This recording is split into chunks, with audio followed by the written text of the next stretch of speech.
Citroën is a part of a constellation of 14 companies which together form Stellantis.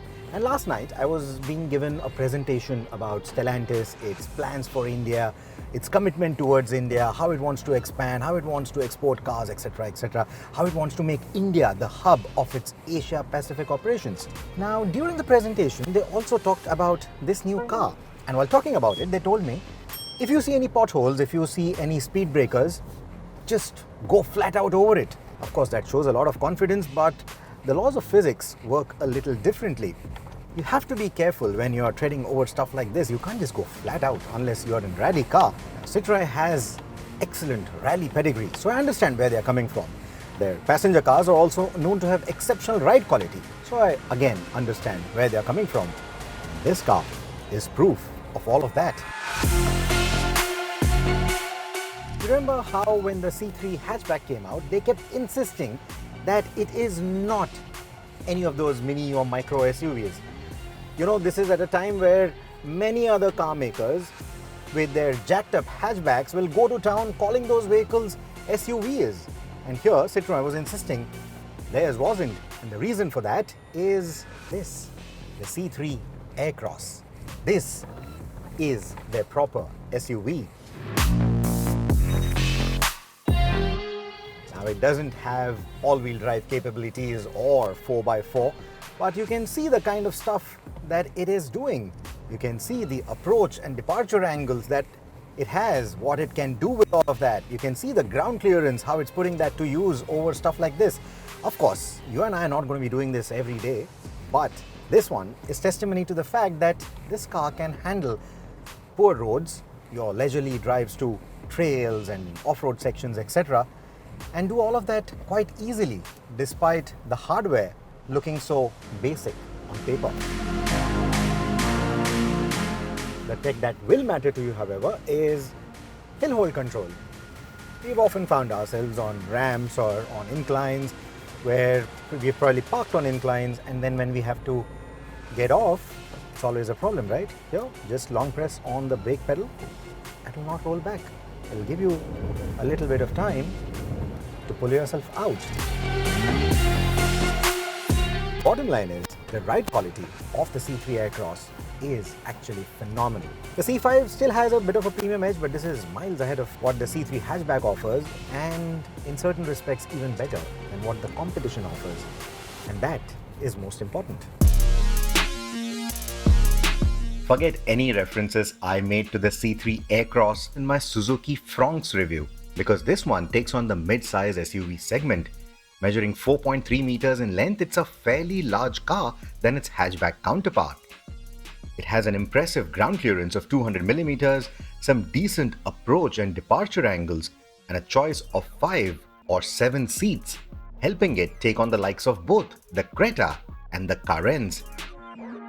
Now, if these basics have caught your attention, let's get down to the details.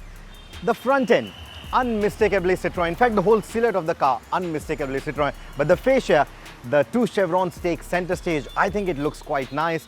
The face does have a resemblance to the C3 hatch, but this one looks more butch, especially when you pull up in someone's rear view mirror. They're going to see a more imposing face than the C3 hatch. And those flared wheel arches, especially when you look at them from the head-on, I think they look brilliant. It gives the car a very muscular, confident face, and that works in its favor. That said, the front three-quarter is the prettiest angle for the car, where you can see the contouring of the gloss black grille, the customizable squared appliques in the bumper, the pronounced creases, and the handsome alloy wheels, which remind me of the erstwhile Mercedes-Benz CLA. The design of the wheels looks even better when the vehicle is on the move, and when standing still, I think these wheels fill up the wheel arches quite well. Speaking of the wheel arches, you get round wheel arches, but the sculpting on the side is angular, and I think that's a very nice, unique design touch. I think I quite like it. However, in terms of these rub rails, on the rear door, they don't extend all the way back, so they are not really going to solve the purpose in case you open the door in a tight parking spot. But overall, I think the side profile is a nice design. But that said, it does look a bit MPV-ish, and you can blame that to the flat rear end or the upright C-pillar. But in terms of the dimensions, this car is longer, wider, and taller than the Hyundai Creta, which is good news. The tailgate has some interesting touches like the horizontal applique that highlights the width and the sculpted boot lid and bumper which adds sophistication. But the tail simply doesn't look as handsome as the front, and the stubby tail lights make it look more hatchback-like in comparison. You know what?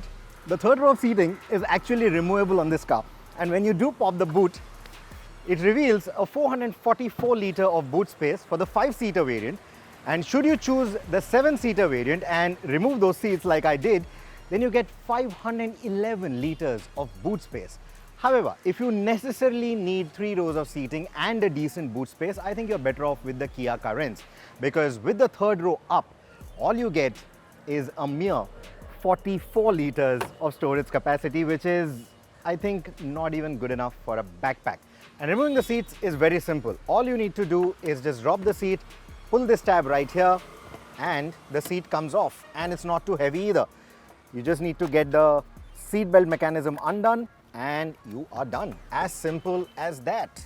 But even though these seats are removable, you can't just buy a 5-seater Citroën C3 Aircross right now and then just buy these 2 seats and add them in later.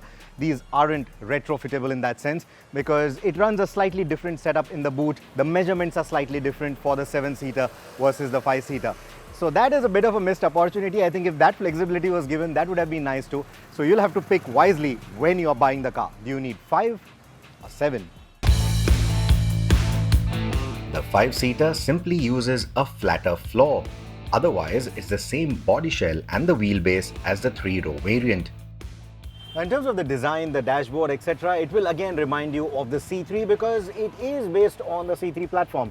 So you get a similar 10.2-inch screen. It's got a slightly different color scheme for the skin, but rest of the elements remain the same. Similarly, you get a different color skin for the different inlay panels. What we've seen on the C3 has a slightly different texture, slightly different colors.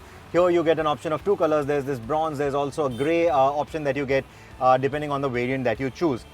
What you do get differently, however, is the instrumentation cluster. It is fully digital. The colors used are actually quite subtle. The instrument is very easy to read. The icons, the way everything has been designed, nothing quirky about it, if you know what I mean.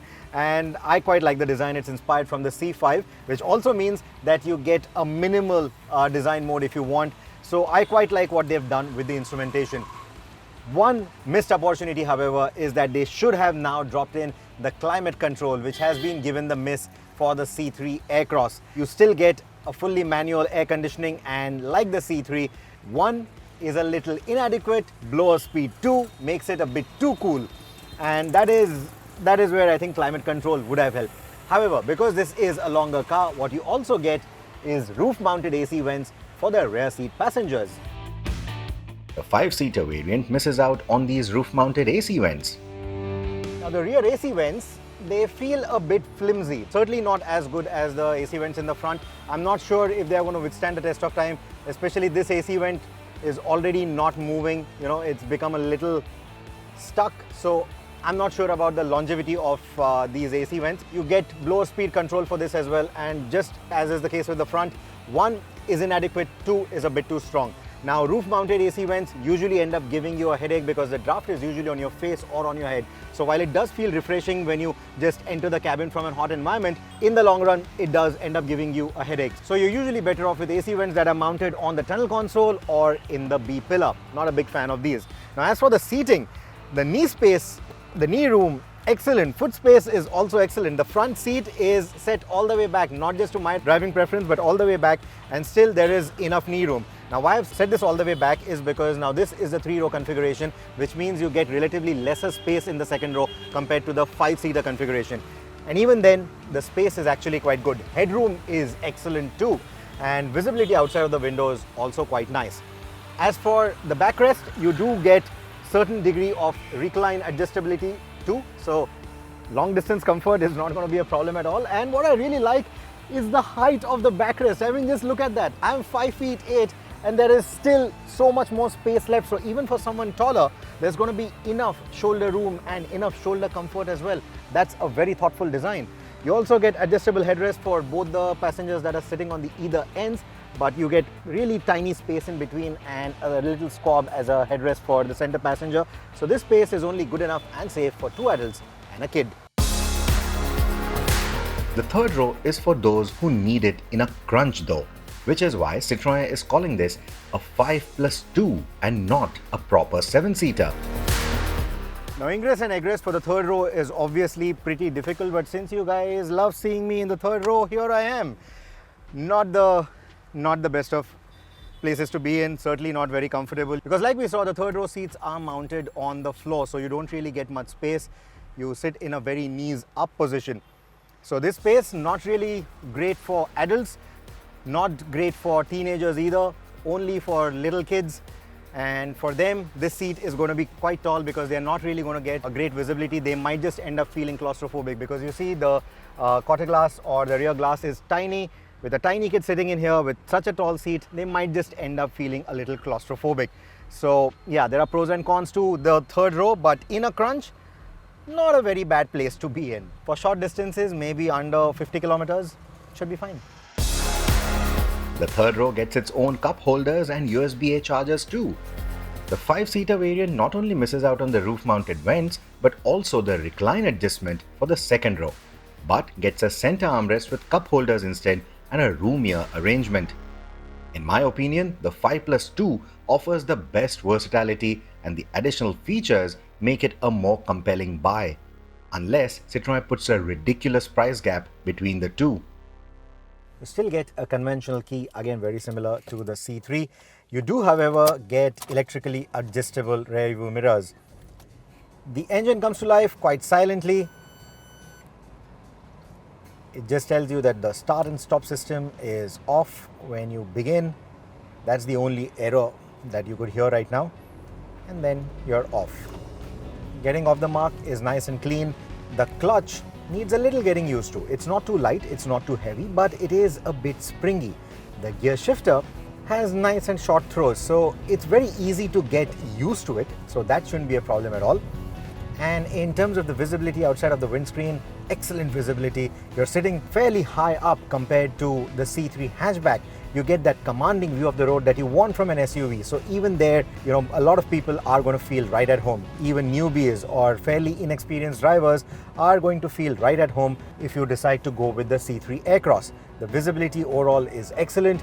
You can see both the corners of the bonnet, so getting a judgment of the front end of the car, even in tight spaces like these, is not a problem at all. The rear view mirrors are again nice and wide, and you can see the buttresses of the car.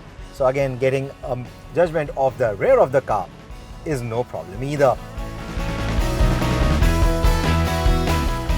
The manual gearbox is the only option that you get with the C3 Aircross. In fact, you get only one engine option as well. This is the 1.2 litre turbocharged engine from the Citroën Group. Now, in terms of the engine tuning, especially for the city, we are driving here in Pondicherry.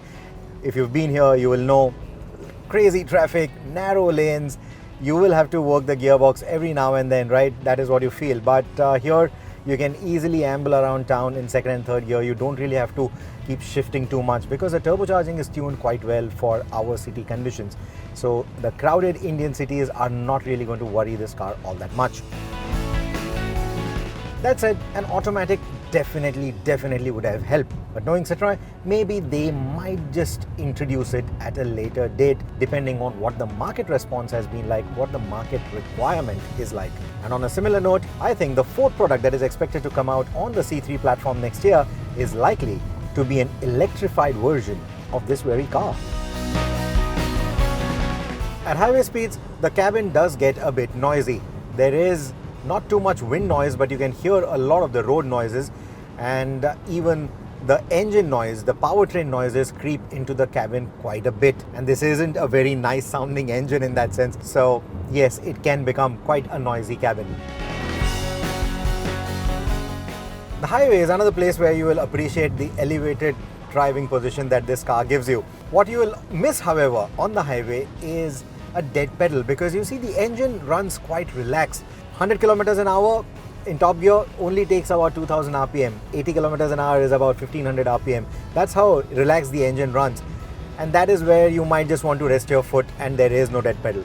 And on a related note, the other thing that you will miss, for such good cruising capability is cruise control. This car, unfortunately, does not get that either.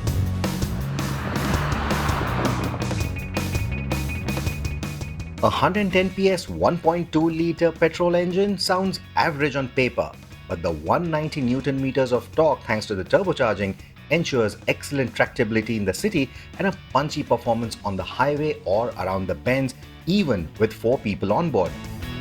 You will seldom feel the need of revving over 3,500 RPM. That said, fuel economy seems concerning though, with our highway run returning a mere 12 kilometers to a litre and city drives hinting a single-digit figure. A road test in our standard test conditions will reveal a clearer picture though. Despite the ride quality of the car being so good, the handling dynamics are surprisingly good.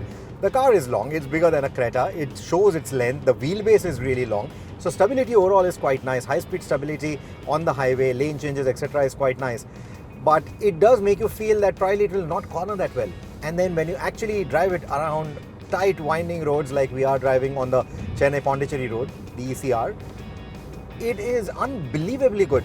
The car is sure-footed, you know exactly what kind of a line it is going to arc through the corner, and I really like it. I mean, even for an enthusiast, there is something in this car. Speaking of enthusiastic driving, the steering does weigh up quite well at highway speeds, but it does still feel a little vague. It doesn't feel very precise. So that is definitely going to need a little getting used to. The braking response is also quite good. It feels nice and progressive. The pedal feel is quite nice. So nothing unnerving there. Even with a full house, it drops the anchor quite authoritatively. So that's good news. The C3 Aircross is surprisingly good then at space management and the mechanical performance. But like the creature comforts, even the safety features are scanty. And the safety of the third row occupants is questionable too. Safety is where it takes a back seat. A third row seat, in fact. Because all you get is just 2 airbags. And there is absolutely nothing else worth really talking about. And looking at the kind of safety ratings that the C3 has got, I don't have high hopes from the C3 Aircross either. So that should have definitely been looked at more keenly. That said, Citroën is also in the process of setting up, or I think they've already set up, new tech centers in India for rapid development of low-cost ADAS technologies, which will obviously filter into their cars in the future. But as of now, 2 airbags is all you get with this car. Apart from better safety tech, Citroën should have also done better headlights. We've seen it on the C3 and the EC3 that these halogen lamps aren't really adequate, certainly not for Indian conditions, for Indian road conditions. They should have gone with better headlamp options, at least on the top spec trims. What you do get is hill hold control and electronic stability control, but 6 airbags should have been offered already. Let us sum this up then. The Citroën C3 Aircross certainly doesn't feel as low cost as the C3 hatchback. But that also has me worried. Now, they've done a much better job in terms of the fit and finish, though it is based on the same platform. It does share quite a few components. It still manages to feel a little bit more premium. But I hope in terms of the actual pricing, it doesn't command a very big premium over the C3 hatch. Yes, it is a bigger car. Yes, it is offering a more versatile seating. It's offering a lot more space. It is making the turbocharged engine a standard fit. But then again, you only get a manual. You do not get cruise control. You do not get automatic climate control. You do not get LED headlights, projector beam lamps, etc., etc. There's a lot that it leaves you wanting for. So like we've seen with the C3 hatch, it takes that no frills approach. But when the C3 came out, we were also hoping that it comes out at a better price, which it did not. It still went up against the premium hatchbacks while offering a lackluster features list. Citroën insists that that offers a lot more value because you're still getting a bigger car in terms of the space, and if you sort of resonate with that thought, then you might be willing to spend that extra buck for the C3 Aircross as well. However, from where I am sitting, it shouldn't cost anywhere more than 9 to 14 lakh rupees ex-showroom, all variants included. If it goes anywhere higher than that, then it is entering a more fierce territory, one that currently is ruled by the Koreans, and not just the Creta or the Seltos, but even cars like the Carens and the Alcazar. And then it also exposes them to a lot of other competition from the Japanese, Honda, Toyota, Maruti Suzuki. You also have MG, and all of that is not an easy competition to go up against. So I hope that Citroën doesn't get too greedy. I hope they are able to price this well. I hope they are even able to achieve that price advantage and not just talk about the value gain here. If they manage to do that, the C3 Aircross could very well become the best seller for them at the moment.